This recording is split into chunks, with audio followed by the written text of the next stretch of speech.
नमस्कार विद्यार्थी मित्रांनो, आजच्या चालू घडामोडीच्या भागामध्ये तुम्हा सर्वांचं मनपूर्वक स्वागत। आणि आपल्या शौर्य करिअर अकॅडमी या ऑनलाईन प्लॅटफॉर्मवरून आपण चालू घडामोडीचे विविध स्वरूपाचे जे काही प्रश्न आहेत ते प्रश्न दररोज घेऊन येत असतो। आणि या ठिकाणी आजचा जो काय पहिला प्रश्न आहे तो काय आहे बघा, ज्या बॉन्डच्या संदर्भामध्ये जे बॉन्ड आपण कोर्टामध्ये वापरतो, विविध कायदेशीर काही गोष्टी आपल्याला लिहून घ्यायच्या असतील, हमीपत्र हवा असेल किंवा इतर संपत्तीच्या संदर्भामधील कुठल्या गोष्टी असतील, याला जर कायदेशीर स्वरूप द्यायचं असेल तर आपल्याला बॉन्ड हा महत्त्वाचा असतो। मग 100चा असेल, 500चा असेल, तर हा जो बॉन्ड आहे तर या बॉन्डला ई बॉन्ड प्रणाली मध्ये कन्वर्ट करण्यात आलेला आहे। आणि हे जे ई बॉन्ड प्रणाली आहे ते सुरू करणारं महाराष्ट्र हे भारतातलं कितवं राज्य ठरलेलं आहे ते सांगायचंय तुम्हाला, तर त्याचं योग्य उत्तर असणार आहे 16वं राज्य भारतामध्ये असणार आहे। त्यानंतर परत पुढे नंतरचा प्रश्न काय आहे बघा, विष्णुदास भावे पुरस्कार 2025 आहे। आणि हा जो पुरस्कार आहे हा पुरस्कार खालीलपैकी कुणाला देण्यात आलेला आहे, तर त्याचं योग्य उत्तर असणार आहे नीना कुलकर्णी। परंतु यामध्ये इतर काही प्रश्न असतात, ते कोणते प्रश्न पडतील बघा। हा जो विष्णुदास भावे पुरस्कार आहे हा पुरस्कार कोण देतं हे तुम्हाला विचारलं जाईल। तर हा जो पुरस्कार आहे हा अखिल महाराष्ट्र नाट्य विद्या मंदिर, बघा नाट्य विद्या मंदिर सांगली या संस्थेकडून हा जो पुरस्कार आहे या पुरस्काराचं वितरण केलं जातं। आणि हा पुरस्कार कितवा पुरस्कार ठरलेला आहे, तर हा 58वा पुरस्कार आहे, लक्षात घ्या 58वा पुरस्कार देण्यात आलेला आहे। आणि त्यानंतर परत पुढे हा पुरस्कार कोणत्या वर्षापासून देण्यात येतोय, तर हा 1959 पासून देण्यात येतोय। आणि हा पहिला पुरस्कार कोणत्या नाटकाला मिळाला होता, तर बालगंधर्व, हे पण समजून घ्या, बालगंधर्व या पुरस्काराला किंवा या नाटकाला देण्यात आलेला आहे, हे पण लक्षात राहू द्या। अशा पद्धतीचे जे काय महत्त्वाचे मुद्दे आहेत हे आपल्याला परीक्षेला विचारले जातात। आणि त्यानंतर मित्रांनो हे पण एक लक्षात राहू द्या, हा जो पुरस्कार आहे हा 2025 ला देण्यात आलेला आहे। आणि 25 ला कुणाला मिळाला आहे, तर हा नीना कुलकर्णी यांना मिळाला आहे। ते एक परीक्षेत हमखास प्रश्न असतो की मग 2024 म्हणजे मागच्या वर्षाचा पुरस्कार हा कुणाला देण्यात आलेला होता, तर तो पुरस्कार सुहास जोशी या व्यक्तीला देण्यात आलेला होता। आणि हा पुरस्कार का बरं देण्यात येतो, काय कारण आहे, तर नाट्य क्षेत्रामध्ये जे अतिशय महत्त्वाचे योगदान देतात, नाट्य क्षेत्रामध्ये ज्यांचं जी काय कला आहे ते त्या कलेचं सादरीकरण ज्यांचं चांगलं आहे अशा व्यक्तींना दिला जातोय। अनंत शस्त्र नावाचं हे एक क्षेपणास्त्र आहे। आणि हे क्षेपणास्त्र खालीलपैकी कोणत्या संस्थेने विकसित केलंय किंवा तयार केलेलं आहे, तर यामध्ये DRDO या संस्थेचं महत्त्वाचं योगदान आहे, या संस्थेने तयार केलेलं आहे। DRDO ही जी संस्था आहे ही संस्था भारताची अतिशय महत्त्वाची संस्था आहे, क्षेपणास्त्राच्या संदर्भामध्ये संरक्षणाच्या संदर्भामध्ये काम करते। DRDO ची स्थापना काय आहे ते मला तुम्ही कमेंट करून सांगा। त्यानंतर बघा सौदी अरेबियामध्ये तेलुगू भाषा दिन हा जो आहे हा आंध्र प्रदेशमध्ये साजरा न करण्याऐवजी त्यांनी कुठे साजरा केलेला आहे, सौदी अरेबियामध्ये। तर या दिनाच्या सोबतच त्यांनी P4 या नावाचा एक कार्यक्रम देखील साजरा केलेला आहे किंवा निश्चित केलाय। तर त्या कार्यक्रमाचा उद्देश काय आहे ते तुम्हाला सांगायचं आहे। P4 हा जो प्रोग्राम आहे या P4 चा उद्देश काय आहे, तर गरिबी निर्मूलन म्हणजे गरिबीला समूळ नष्ट करायचं आहे। आणि आपल्या देशाचा एक सर्वसमावेशक असा जो विकास आहे हा विकास या ठिकाणी करण्याचं जे काय धोरण आहे ते निश्चित केलेलं आहे।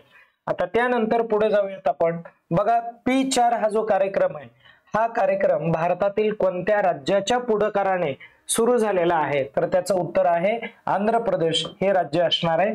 त्यानंतरचा आपण प्रश्न पाहू, बघा global tourism award 2025 Andhra Pradesh पर्यटन विभागाला कोणत्या संस्थेच्या माध्यमातून मिळाला आहे किंवा कोणत्या संस्थेकडून मिळालेला आहे, तर त्याचं करेक्ट उत्तर असणार आहे ग्लोबल टुरिझम फोरम नावाची ही संस्था आहे आणि जी संस्था काय करते तर इन्स्पेक्शन करते कशाच्या रिलेटेड, तर जे काय टुरिझम आहे तर हे टुरिझम चांगल्या पद्धतीने डेव्हलप व्हावं आणि कोणत्या राज्यांमध्ये किंवा कोणत्या प्रदेशामध्ये पर्यावरणाबरोबरच कशाचा तर पर्यटनाचा विकास झालेला आहे अशा राज्याला किंवा प्रदेशाला हा अवॉर्ड दिला जातो या संस्थेच्या माध्यमातून।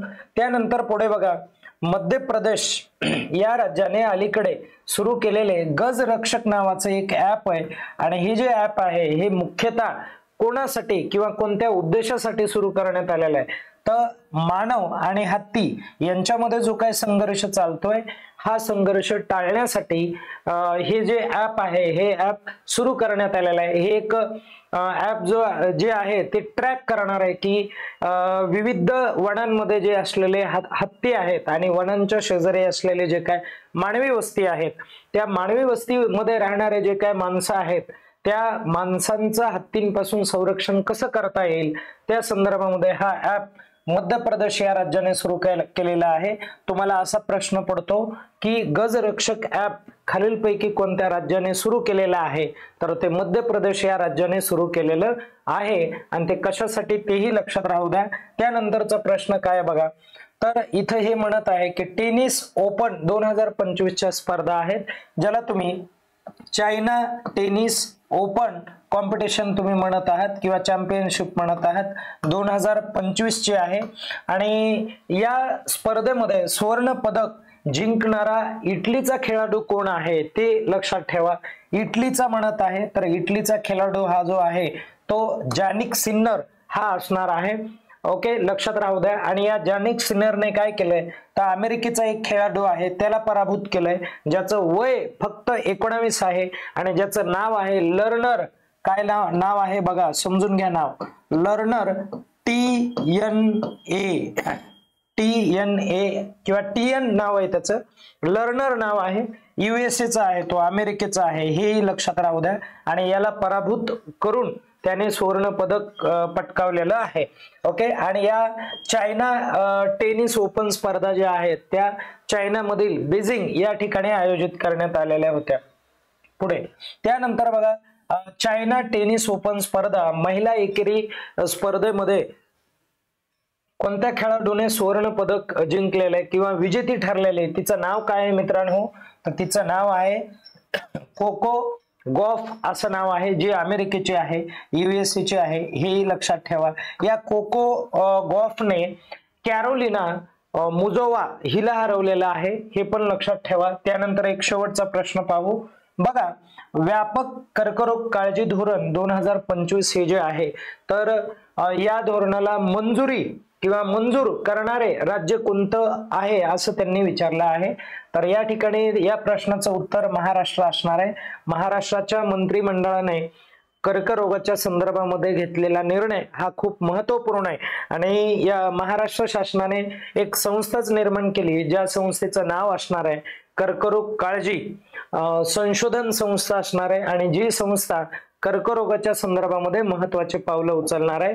या ठिकाणी आजचे जे काय प्रश्न हे या ठिकाणी पूर्ण होतात। आपण उद्या नवीन प्रश्नासह भेटणार आहोत। तत्पूर्वी आपल्या चॅनलला सबस्क्राइब करा, लाईक करा, कमेंट करा आणि हे जे व्हिडिओ आहेत ते जास्तीत जास्त लोकांपर्यंत पोहोचविण्याचा प्रयत्न करा ज्याच्या माध्यमातून आम्हाला एक पॉझिटिव्ह एनर्जी येईल आणि आम्ही त्या ताकदीने या ठिकाणी काम करूयात। थांबूयात आणि उद्या भेटूयात। धन्यवाद।